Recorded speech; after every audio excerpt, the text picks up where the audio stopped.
This is data-only Pwning Microsoft Windows kernel, exploitation of kernel pool overflows on Microsoft Windows 8.1 with Nikita Tarakanov. Thank you very much, Alan. So, hello everyone. Thank you for joining this talk. So I'm gonna talk about exploiting pool overflows on the Microsoft Windows kernel, and with like long title, right? Data only Pwning. But in the end of the talk, you will understand why the title contains data only Pwning. So we're gonna like briefly introduce why pool overflows. Next, I'm gonna talk about some very basics of pool. Also cover previous research in that area, new idea, mitigations, and question and answer section. So talking about kernel, especially pool overflows, like if we take a look how like system get compromised, the first step is like so-called drive-by download. For example, you surfing some website that is that contains like exploit pack, and the attacker get execution, but in ring 3, and nowadays in sandbox. So attacking from sandbox kernel is nice idea. So you get you like escape sandbox and get code execution in kernel, and it's pretty nice. And nice examples compromise of Internet Explorer this year, Pwning, and last year. So yeah, following like 5 slides, it's very basics, and if you want to know like deep details about how pool works, check work by Tarjimant. He did a lot of research on that subject. So basically, pool header defines like chunk of memory.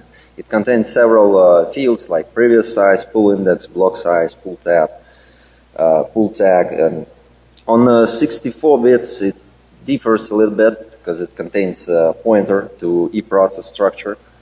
So if the chunk is freed, after pool header there is a list. There are 2 pointers. Basically, it's link entry structure, like pointer to forward chunk and to previous free chunk. Also, it's nice to know how allocation takes place. First allocation comes in the top, and second and following from the bottom. And also, to avoid fragmenting, there is a algorithm to merge adjacent free chunk. For example, if you have like situation like on that picture, for example, you have 2 chunks and one is busy but is going to be freed. In the end, kernel makes one big free chunk. So as I already said, talking about attacks and exploiting pool overflows, there are 2 ways. It's corrupting pool metadata and corrupting not pool metadata, for example, object metadata. And talking about pool metadata corruption, there are a lot of techniques, mostly discovered by Tarji. But the thing is, if we take a look that on Windows 7, he discovered a lot of techniques. On Windows 8, Microsoft eliminated almost every technique, and on Windows 8.1, it's even more hard to exploit pool overflows using pool metadata corruption techniques. So let's take a look briefly on object metadata corruption. So when you create some object, like for example file, using create file, event, semaphore, Object Manager creates object. Of course, it uses some pool memory, so there is a pool header, but pool header is just container. And following is optional headers. Depending on type of object, there could be several. And after optional headers, there's object header, and after object's body. So talking about object header, in object header there is very interesting field, which is type index, which is basically unsigned char or byte, and it's indexed in the array of pointers, and these pointers are basically object types, and they define object type. This debug print is for Windows 7, for Windows 8, because on Windows 8.1 it looks a little bit different. So that structure object type contains another structure, and this structure contains an array of function pointers.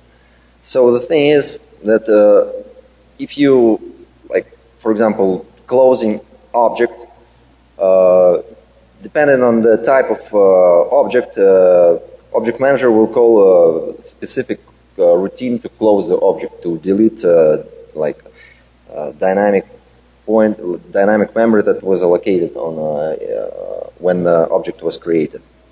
So basically it looks like that. There is a type index, there are an array of pointers to real object type, and object type contains a function pointer that will be called. So before Windows 8.1,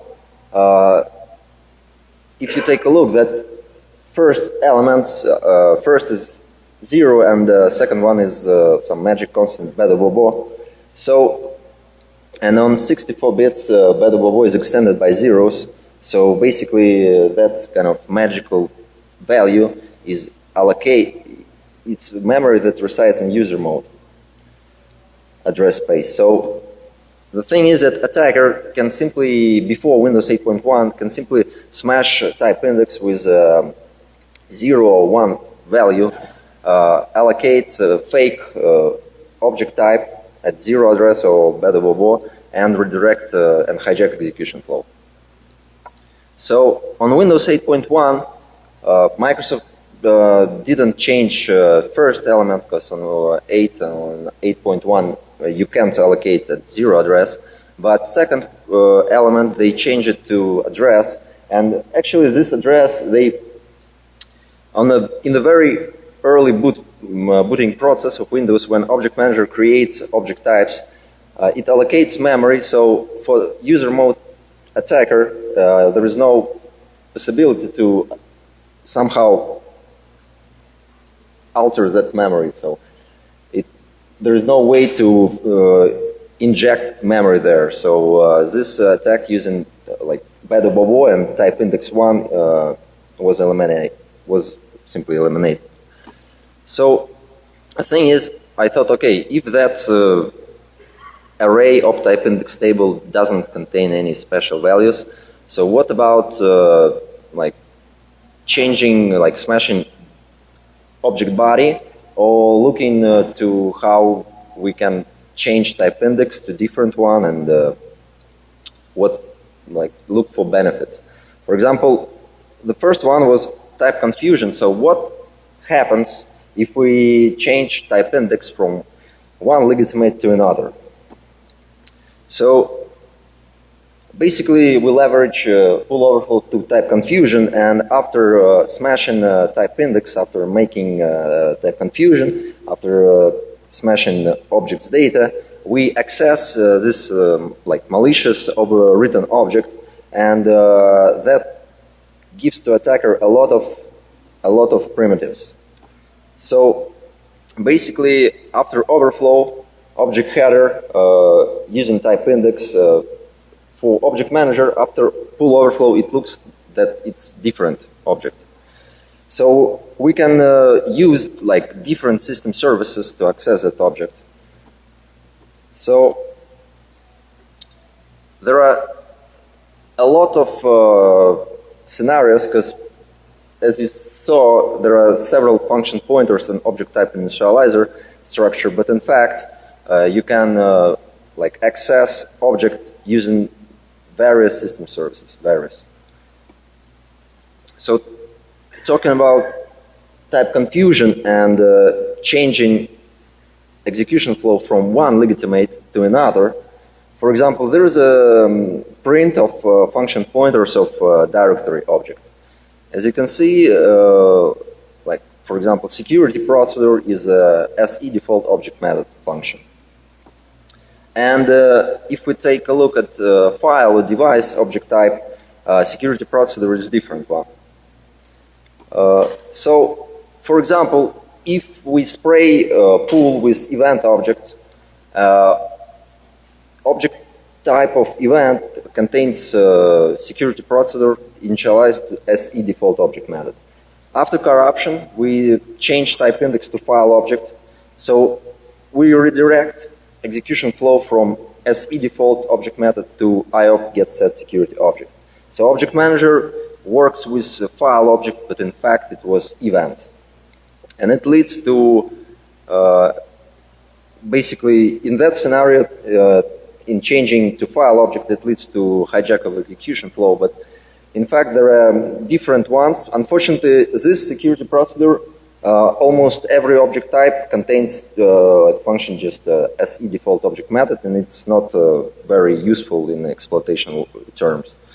But IOP get set security object is very nice because there is a triple dereference of file object, and basically that leads that you control EIP or RIP. So it looks like basically here are 3 dereferences. We get one pointer from our smashed object, so we control pointer, we can craft our fake device and driver object in the user mode memory. And in the end, it will jump to our ROP chain or shellcode.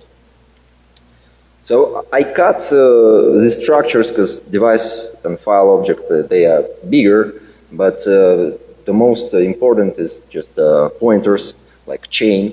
And driver object in the end, it contains a mayor function array, which basically function pointers. Talking about other procedures, like for example, when you call close handle and object manager calls close and delete procedures, these are a lot of ways, because almost every object type has a specific close and delete procedure. So there are 56 functions, so 56 execution flows, mostly lead to arbitrary memory override, some to adjacent read-write, and some to hijack of execution flow. For example, talking about key object type, it's one of the most powerful object type for exploitation. For example, CMP security method, it also leads to hijack of execution flow, and also to different primitives like write and read. So also there are 7 of them, plus like close, secure, delete, and this like 5, so yeah, 8 in the end. But unfortunately, not a lot of object types contain initialized like these function pointers. So there is not a lot of interest in here. Also, objects, it's like they have typical OOP interfaces. For example, constructor, like create file, create event, create semaphore. Destructor is one, it's just close handle or entity close. There is also getter and setter, and a lot of type-specific system services. But unfortunately, you know, my idea was, okay, this is very nice, so you can just change object type to different and like find system service that read or write memory. But unfortunately, object type has a field valid access mask, so you cannot freely use this way of accessing smashed object, because you have to find object types that have same valid access mask, or just don't change type, so don't use type confusion, just object data corruption. But the good thing that some object types they do have same valid access mask, so you can play with that. For example, talking about like getter and setter. Getter mostly good for arbitrary read primitives, for example, symbolic click object. This object contains a Unicode string, and Unicode string contains buffer, and max and size is maximum to maximum word, so FFF bytes. So this primitive gives you reading of arbitrary memory. Also, for example, query directory object. This object contains like an array of object headers, so you can craft up to 25 like malicious object headers, and basically it leads to 25 in hex, so 37 times of reading arbitrary memory using just one system service. Also, for example, query information worker factory, it leads to arbitrary memory read, but just for like 8 bytes, right? Or for example, setter, it leads to arbitrary write primitives. For example, talking about this system service, it leads that just by smashing one object, it leads to infinite amount of overwriting arbitrary memory with with controlled values. It's pretty nice. So just one smashed worker factory object, and you can write to memory what like infinite amount of times. So I thought, like, in fact, on this stage, when you hijack execution flow, most of you like say, okay, but it's already done. But I thought, like, on Windows 8, like with SMEP, you have to like redirect to rob chain to disable SMEP, or call xallocate pool with stack with executable memory, then copy your shellcode, execute it. So, like, I thought maybe if you have so amount of primitives like arbitrary write, arbitrary read, there is no point to hijack execution flow if typical payload of elevation of privilege exploits in Windows is just a copy token of system process to attacker's one or to current one. So basically, it's just copying data from memory A to memory B. So it's just, in fact, it's just one instruction, right? Move memory from A to B. So I thought, when you have these primitives, reading, writing, you can emulate typical shellcode. For example, when you're looking eProcess by process ID, it's just parsing of one structure that resides in memory. And using read primitive, you can parse the structure, and using write primitive, you can copy token, system token. So in fact, there is no point in execution shellcode using ROP. You just can use an absolute legitimate code like here or here, but with corrupted context of object. You simply make your payload with legitimate code, and it's not ROP, it's not your shell code. So, in fact, why it's good? Because if you redirect your execution flow to ROP, and if on target there is some hypervisor like I don't know, like Bromium, vSentry, or Deep Safe, or McAfee Deep Safe, it can like detect it. For example, if your ROP payload, ROP chain disables SMAP, it disabling SMEP, like changing bits in CR4, triggers VM exit. So some HIPS that works in hypervisor simply detects it.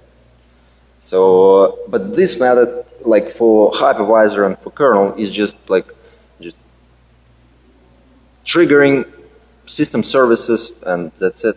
So it's kind of legitimate way, but because objects are corrupted, it's like you do whatever you want to do with kernel memory. So, talking about mitigations. In fact, like I can talk about hardware perspective, because with SMEP, like I bypass SMEP because I don't play with it. I don't try to disable or bypass it. Talking about SMAP, it's nice because let's like take a look. So if you can read YUN kernel and you can read memory at like in user space, here is okay. You just smash file object with pointer to user mode memory. But with SMAP, you have to craft it in kernel memory. So you have to have some ways to construct complicated structure in kernel memory. And in fact, sometimes to do that, you have to have another vulnerability. But talking about Microsoft, I think maybe like inject cookie in object header and check every access to smashed object and check cookie like same with stack canary. But in fact, in my opinion, the best way, it's what actually Microsoft did recently for user mode. It's isolated like for IE isolated heap. But what if to make same but for kernel isolated pools? So basically, it will lead that attacker will not have possibility to fragment pool into state good for exploitation. So there will be no adjacent pool header with object inside. So I think that isolated pools, and basically Microsoft already has it because there are different kind of pools, non-paged, paged, session pool. But for example, if they isolated more, like objects, like for example events will be allocated only in specific range, files only in specific different range, and etc. So in conclusion, like there are some nice quotes, and they like represent how exploitation techniques evolve. So first, it was a nice quote by Peter, like heap sprays of 99%. Follow up was by Tombkeeper. It's, return algorithm programming, like is for 99%. But I thought, like talking about elevation of privilege, what if that we don't need like our payload, because everything legitimate inside. You just need to smash objects in a proper way. So that's it. Yeah, by the way, talking about pool deep details, check out Tarjay work, and about previous work on object metadata corruption, check my previous work from Hack in the Box. So, any questions?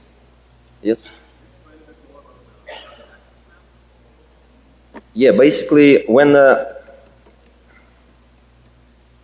you use getter, setter, and specific, there is a code in kernel that passes pointer to object type, and if you smash the object, there will be like kernel will check if it's like valid access mask from that object, but it was smashed with, so there will be not equal.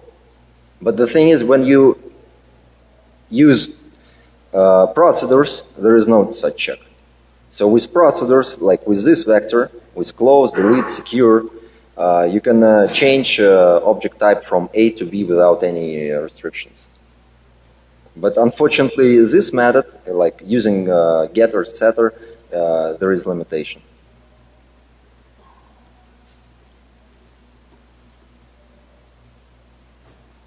Any questions?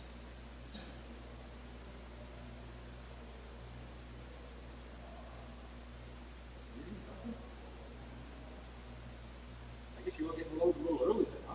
Yeah, I speak fast. Well, basically, if it's not clear, I can explain something in detail, because the talk is like specific.